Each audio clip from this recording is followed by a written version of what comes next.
In a dungeon chamber, dozens of goblins clutched their sharp weapons, ready to attack a lone human standing calmly. But before they could approach, the human counterattacked, anticipating their movements and taking them down one by one. His club flew through the goblin army, defeating each one before they had time to react. As the club returned to him, the protagonist maintained a solemn expression, while the goblins that had leaped to attack him fell like a rain of defeated creatures. Watching their comrades being struck down, the remaining goblins hesitated to advance. At that moment, an arrow shot toward the protagonist. By a stroke of luck, it missed its mark. Looking in the direction the arrow came from, the protagonist spotted a goblin armed with a bow. He mocked the goblins, not just for relying on their numbers, but also for attacking from a distance without any warning. Electric power began to flow through the protagonist's weapon as he laughed. If you think Yoo-won entered this dungeon relying solely on his low power level, you're completely mistaken. Raising his club high, the protagonist summoned a magic circle beneath it, commanding the weapon to transform. The goblins grew agitated upon seeing the human begin to advance toward them. However, by that point, the protagonist's club had already transformed. Emerging from the magic circle, it had turned into a powerful firearm. Pointing the weapon at the goblins and mimicking a shooting motion with his hand, the protagonist commanded, "Start firing!" Several years earlier, when Yoo-won was only 4 years old, his parents were thrilled to see him reading a book in a foreign language. The couple smiled warmly, with the mother beaming with pride, and the father delighted to have raised a genius. However, their loving smiles quickly turned into expressions of astonishment as young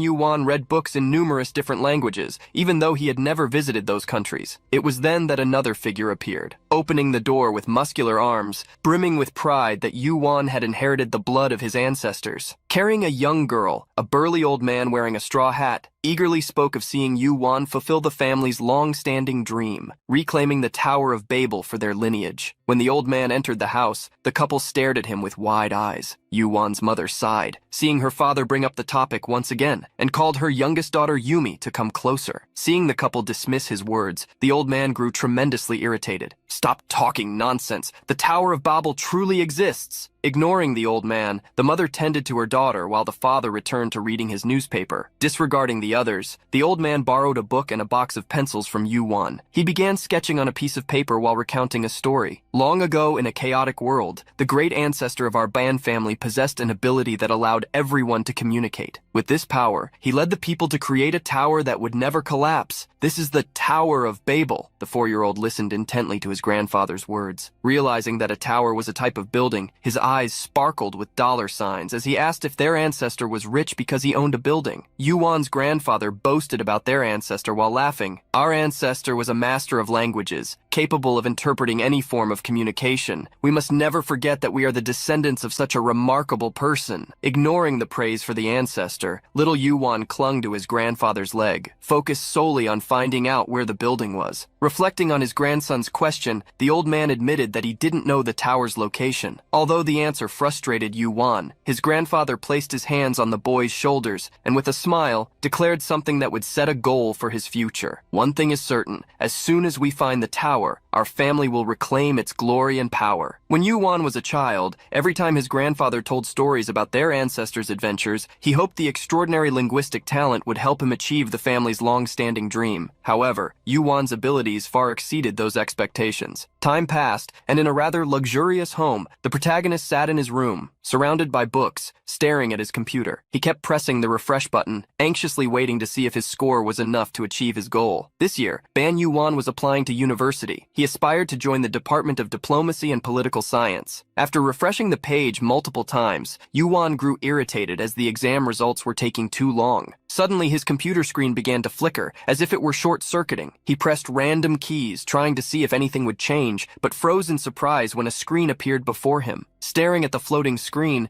he wondered what on earth it was. He tried touching the blue screen, thinking it was made of glass, but his fingers passed through it. The screen displayed unfamiliar writing, something he had never seen before. Then, all of a sudden, Yoo-won began to understand the text. Slowly, he read, "The greatest academy of the alternate world congratulates you for passing the selection." The protagonist stood up in shock, wondering what was happening and why he could read the strange text. Notification windows began to appear for Yoo-won, informing him that he was about to be summoned to the location for a practical evaluation. If he passed, he would officially become a student. A countdown started immediately after he read this. Looking around, annoyed, Yoo-won thought he was the victim of a prank. At that moment, he glanced at his computer screen, which had returned to normal. His mood brightened as he saw the news that he had been accepted into the university he wanted. Relief washed over him, dispelling the anxiety he had felt earlier. However, during this time, the countdown for the summoning was rapidly nearing its end. Trying to convince himself that he was simply seeing things due to stress, a light suddenly engulfed the protagonist. As his younger sister entered his room to ask if he had been accepted into the university, she watched in horror as he disappeared right before her eyes. The summoning portal had transported the protagonist to another world, dropping him into a shadowy and dark place. Scratching his head to ease the pain from the fall, a notification appeared, informing him that the special practical evaluation for candidates from lower dimensions had begun. He stood up, confused, questioning what was happening and whether he had actually been summoned to another world. At that moment, a notification instructed him to defeat the blind goblin and destroy the dungeon's core. Gripping his head in frustration, he wondered why he had been dragged into a practical evaluation and a special test that had never been mentioned before. He begged to be sent back. As he lamented, the sound of footsteps echoed through the cavern he found himself in. Turning toward the source of the noise, Yoo-won froze in fear. There really were monsters in that direction. Blind goblins roamed the cavern, armed with crude weapons. In a strange language, one goblin declared that it had heard a human voice, and another confirmed there must be prey nearby. Surprised that he could understand the goblin's language, Yoo-won wondered if they were referring to him when they mentioned prey. He recalled the words from the notifications: practical evaluation, blind goblins, dungeon core. Covering his mouth, he questioned whether he actually had to defeat these monsters, which felt like they had stepped straight out of a game or light novel. The headache and overwhelming sense of reality within the cavern made Yoo-won believe that the situation was real. Remembering that the notification had called the creatures blind goblins, and realizing he needed to defeat them to escape, he panicked, wondering how he could possibly do it. Fear consumed him. After all, people from the modern world were terrified even of small Chihuahua dogs. Suddenly, one of the goblins' clubs dropped near the protagonist, startling him and making him wonder if they could see him. In truth, the goblins had started swinging their clubs wildly, trying to hit anything in their path in an attempt to strike their prey. The protagonist tried to stay calm and avoid panicking, but as he stood up, he accidentally made a noise. Alerted, one of the goblins immediately attacked furiously. The protagonist barely managed to dodge the club, narrowly avoiding being hit. The goblin's strike landed on the ground as the protagonist had jumped to the side, prompting another goblin to ask what was happening. The goblin that attacked said it had heard a sound, and while the other questioned if it was certain, the attacker ordered its companion not to let the prey escape. The protagonist pressed himself against a corner of the cavern, covering his mouth to stay silent. He realized that, although the goblins were blind, they were highly sensitive to sound and movement. They seemed to hunt by cornering their prey while communicating with each other, so no matter how well he hid, they would eventually find him. The protagonist began brainstorming his next move, analyzing the habits of the blind goblins and his limited options. Lowering himself to the ground, he picked up a few stones. Realizing it was time to act, he threw the stones in the opposite direction, creating noise to distract the goblins. The goblins immediately turned their attention to the sound and ran toward where the stones had landed,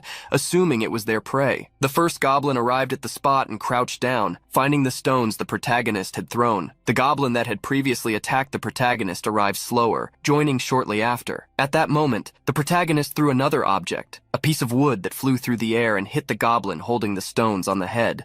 Believing the prey had attacked from behind, the goblin turned around and struck with its club. However, the blow landed on its own companion, who was running toward it, hitting it squarely. In the meantime, the protagonist, who had already learned the goblin's language, mimicked their voices and commanded the goblin to keep attacking the prey behind it. Both goblins, mistaking the voice for that of their companion, began striking each other furiously with their clubs. They attacked one another until they both collapsed on the ground. Seeing the results of his plan unfold, the protagonist let out a deep sigh, exhausted and shaken. Looking down at the fallen goblins, he noticed the club one of them had dropped, lying within reach. One of the goblins, the one that had attacked the protagonist, was still alive, though pinned beneath its companion. At that moment, it heard the sound of footsteps. Raising its head, it realized that someone was standing before it. The prey they had been chasing was now holding the weapon that had once belonged to them. The protagonist apologized to the goblin, stating that they had been the ones to attack him first. He raised the club, trying not to hesitate, knowing that if he couldn't finish off even this creature, he had no chance of escaping. After defeating the goblins, the protagonist felt relieved to have survived, at least for now. Unexpectedly, the goblins' bodies began to glow. Various phrases, along with the light, rose into the air and floated toward the protagonist, who was startled by the sight. Yoo-won was shocked. but a notification appeared to clarify the situation. It congratulated him for successfully hunting within the dungeon. A golden sphere with a technological appearance formed, made of binary numbers and an unknown alphabet. It radiated a yellow light, resembling a sun surrounded by a golden ring. The protagonist was being granted the power of the highest dimension as a reward. The words encircled the protagonist, along with the golden, lightning-like energy. Feeling the power being bestowed upon him, the protagonist was left astonished and dazzled. After receiving the power, new notifications appeared before the protagonist. He was unlocking the power of the Babylonian code, a power manifested through ideograms, a language familiar to the wielder. The protagonist wondered which familiar ideograms would appear to him, and surprisingly, the notifications began displaying Chinese characters. The symbols started flowing from the goblins, and a notification explained that the concepts of demon and life had been learned, while other concepts were too complex or insignificant for the wielder to absorb at his current level. Reading the notification and observing what was happening with the goblins, the protagonist was shocked to realize that his ability wasn't limited to language. It extended to extracting the concepts of things. The characters forming the word demon floated in front of him as a notification informed him that he had absorbed 0.2 points of demon. It explained that this concept was one humans could not possess directly, and recommended storing it separately in the Babylonian code to apply to other items when needed. Amazed by this, the protagonist decided to test the ability. Grasping the character representing life, he absorbed 0.4 points of life, increasing his total life value to 10.4. Growing more confident, he realized he could apply concepts to himself to enhance and strengthen his attributes. Next, he absorbed 2 points of flesh, increasing his physical body value to 10.2, making him noticeably healthier. Feeling revitalized, he moved his hands and noticed the difference wasn't just mental. His grip strength, leg power, and even the texture of his skin had undeniably improved. The protagonist recalled how he had absorbed the concepts from the goblins. Understand, learn, and absorb. This was what he needed to focus on now. Once the goblins disappeared after having their abilities absorbed, only their clubs remained. He analyzed the clubs, reflecting on the possibility of applying concepts to objects. Summoning the demon concept, he decided to test whether it could work and aid his escape from the dungeon. A wide grin spread across his face as he infused the concept into the club, already envisioning how he would handle any goblins that crossed his path. Using his newly unlocked power, the protagonist quickly cleared the dungeon of blind goblins. Reaching the dungeon's core, he destroyed it, a small glowing orb. A notification congratulated him on passing the practical test for the special exam for lower dimensions. Wiping the sweat from his brow, the protagonist asked if he could finally return home. However, to his disappointment, a notification appeared, contradicting his expectations and stating that he would be transferred to the dormitories instead. Against his will, the place Yoo-won was transferred to wasn't his home. Yoo-won had been sent to a world he had never seen before, a place called Union Academy. Upon exiting the teleportation, the protagonist once again found himself falling to the ground, just like the first time. This time, however, he landed in a dormitory. He was congratulated again for passing the practical exam and becoming a provisional student. To his surprise, the notification window instructed him to put on the assigned uniform and attend an interview. The message emphasized the importance of proudly wearing the Union Academy uniform. Irritated, Yoo-won grumbled. He had already passed the entrance exams for a university, and now he had to wear a uniform again, like in high school. To him, the situation was utterly ridiculous. Still annoyed, Yoo-won put on the uniform while voicing his complaints. With a tie and neatly polished shoes, he donned a stern expression, determined to confront whoever had brought him to this strange place. As he walked through the grand hallways toward the interview room, Yoo-won rehearsed what he would say, and imagined the hefty compensation he would demand for being teleported to a place he never wanted to be. When he arrived at the interview room, the young man was met by a woman with red eyes and pointed ears, her elegant hairstyle radiating a sense of spring freshness. As his gaze fell upon her, the protagonist's eyes widened in surprise at her beauty. When the young man entered, the woman checked his identity. Yoo-won observed her carefully. She had a flower in her hair. Her skin was green yet stunningly beautiful, and he couldn't help but wonder if she was an alien. Sitting behind a large desk, the woman introduced herself as Yoo-mina, the magic combat instructor at Union Academy, and greeted the protagonist, who stammered as he greeted her back. Yoo-mina congratulated him on passing the practical exam, making Yoo-won scratch the back of his neck in embarrassment. Elaborating further, Yoo-mina asked if Yoo-won was aware that his performance during the test had caught the attention of the entire faculty. He was the first student in 500 years to create a new artifact during an evaluation. The protagonist remained silent as the professor spoke, uninterested in this talk about 500 years. He had been brought there against his will, with no idea what was happening, and had nearly suffered severely during the process. Unaware of Yoo-won's thoughts, Professor Yoo-mina cheerfully continued, praising his extraordinary case that went beyond the special exam standards. Perhaps because they came from different worlds, Yumina's way of thinking was entirely different from Yoo-won's. He, however, only wanted to leave this bizarre school as soon as the interview ended. That was, until he caught a glimpse of what lay beyond the window of the interview room. Approaching the window, the protagonist looked at a pillar outside and asked the professor its name. Hearing his question, Yumina remarked that it seemed true that people from lower dimensional worlds knew nothing about the pillar. The pillar is the reason Union Academy was established. We select the most talented students from all dimensions and help them reach the pinnacle of their worlds. This is Union Academy's inspiration and the ultimate hope shared by all dimensions. The dungeon of all dungeons, the source of every mystery and danger in this world. This is the Tower of Babel. The protagonist turned pale as he gazed at the massive tower through the window. He wondered if this tower was the one created by his ancestor, the structure he had heard about for so long from his grandfather. He began to question whether everything his grandfather had told him, and all the stories passed down from his ancestor, existed in this world. However, the tower had been called the Dungeon of All Dungeons. This led Yoo-won to suspect that strange monsters had taken the tower for themselves. Still, he pushed the thought aside. It didn't matter to him at that moment. The glory of the Ban family and all that his ancestors had built, the protagonist smiled as he resolved to reclaim it all for himself. Thus, Ban Yoo-won decided to enroll in Union Academy. Thanks to the special treatment from the faculty,